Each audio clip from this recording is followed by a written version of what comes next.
Aquele a quem fostes enviado para que recebesses alívio, chamado legalidade, é o filho da escrava que ainda se encontra em escravidão, assim como seus filhos.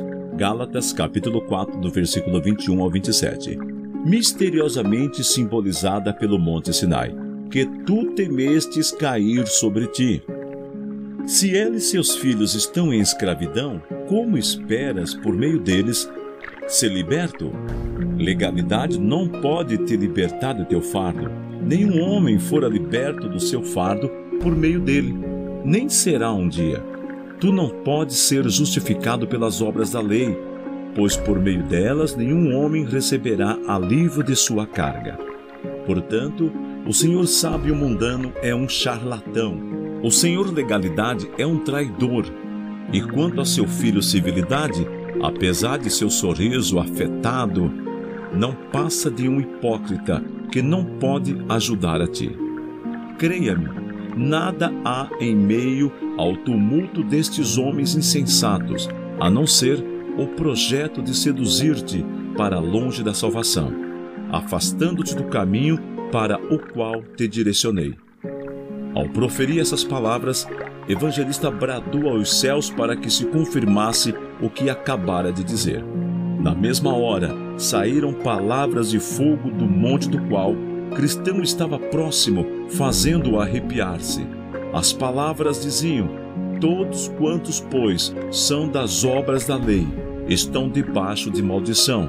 Porque está escrito: maldito todo aquele que não permanece em todas as coisas escritas no livro da lei, para praticá-las. Gálatas capítulo 3, versículo 10. Cristão nada buscava senão a morte. Começou a derramar-se em lágrimas, lamentando intensamente e amaldiçoando o momento em que conheceu o senhor sábio mundano. Considerava-se o maior de todos os tolos por ter ouvido os conselhos e sentia imensa vergonha ao pensar que os argumentos daquele homem, provenientes da carne, predominaram de tal maneira em seu coração que o fizeram abandonar o caminho correto. Feito isso, voltou-se para o evangelista e disse: Cristão, Senhor, que pensas tu? Haverá esperança? Poderei voltar ao caminho em direção à porta estreita? Serei abandonado e mandado de volta, cheio de vergonha? Sinto muito por ter ouvido os conselhos daquele homem, mas poderá ser perdoado o meu pecado? Evangelista: grandíssimo é o teu pecado, pois por meio dele cometestes dois males. Abandonastes o bom caminho e trilhastes caminhos proibidos. Todavia, o Senhor da porta te receberá, pois age de boa vontade para com os homens. Somente fique atento, tome cuidado para não se desviar outra vez, e não pereçais no caminho, porque dentro em pouco se lhe inflamará a ira. Então, Cristão dirigiu-se novamente para o caminho, e Evangelista, após dar-lhe um beijo de despedida, sorriu dizendo: Deus seja contigo. Cristão pôs-se outra vez a caminhar apressadamente, e não falou com homem algum no caminho, nem respondeu às perguntas que a ele dirigiam. Andava como se estivesse em terreno proibido e não considerava de modo algum estar seguro até que chegasse ao caminho que abandonara ao ouvir o conselho do Senhor sábio mundano. Conforme o tempo passou, assim como seus passos, Cristão finalmente alcançou a porta. Sobre ela estava escrito: a quem bater, abre-se-lhe-á. Mateus capítulo 7, versículo 8. Aquele que pretende aqui entrar deve bater à porta, não precisa duvidar. Saibas tu que a aldrava has encontrado. Deus pode amar-te, perdoar o teu pecado. Ele bateu. Portanto, 1, 2, 3, depois mais, dizendo: poderei entrar aqui?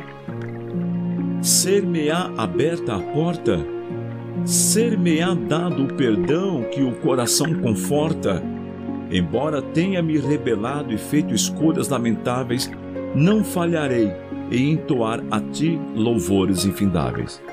Por fim, ao portão, uma pessoa importante, chamada Boa Vontade, lhe perguntou quem estava lá, e de onde veio, e o que ele teria. Cristão, eis aqui um pobre pecador sobrecarregado. Venho da cidade da destruição, mas estou a caminho do Monte Sião, a fim de ser liberto da ira vindoura.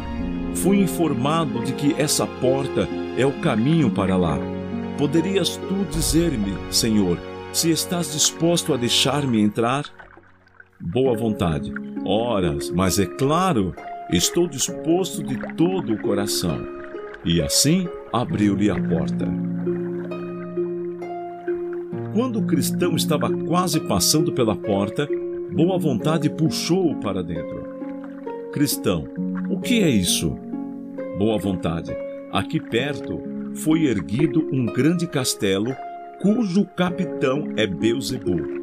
Tanto ele quanto os que o seguem atiram setas contra os que tentam entrar por esta porta, procurando matá-los antes que consigam. Cristão, temo pelo risco, mas regozijo-me pelo livramento. Boa Vontade. Agora que estás a salvo, responda-me, quem o enviaste para cá? Cristão. Evangelista ordenou-me vir para cá e bater à porta, como fiz.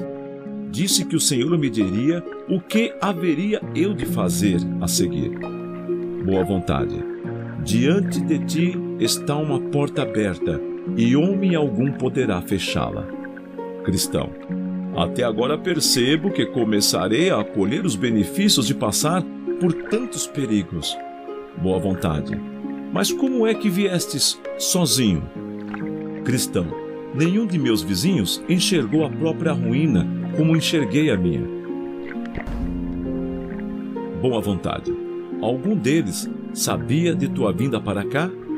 Cristão. Sim, minha esposa e meus filhos foram os primeiros a contemplar minha partida. Pediram-me que voltasse. Depois, alguns de meus vizinhos também clamaram pelo meu retorno, mas tapei os ouvidos e segui caminho. Boa Vontade. Mas nenhum deles te seguiu a fim de persuadi-lo a voltar? Cristão. Sim, obstinado e flexível fizeram. No entanto, quando viram que a batalha estava perdida, pois eu não retornaria, obstinado abandonou-me e flexível seguiu comigo mais um pouco. Boa Vontade. Mas por que não o vejo aqui contigo? Cristão. De fato, seguimos juntos um certo trecho, até que caímos de repente no pântano da desconfiança. Após o acontecido, o meu vizinho flexível, desanimado, não se arriscou a ir além. Desatolou-se da lama dirigindo-se para o lado do pântano que dava para a sua casa e disse-me que, por ele, eu podia possuir o valoroso reino sozinho. Então, seguiu o seu próprio caminho e eu segui o meu. Ele em busca de obstinado e eu em busca dessa porta. Boa Vontade. Triste fim o desse pobre homem, teu vizinho. Será a glória celestial tão pouca valiosa para ele, a ponto de fazê-lo pensar não valer a pena arriscar-se alguns perigos a fim de obtê-la?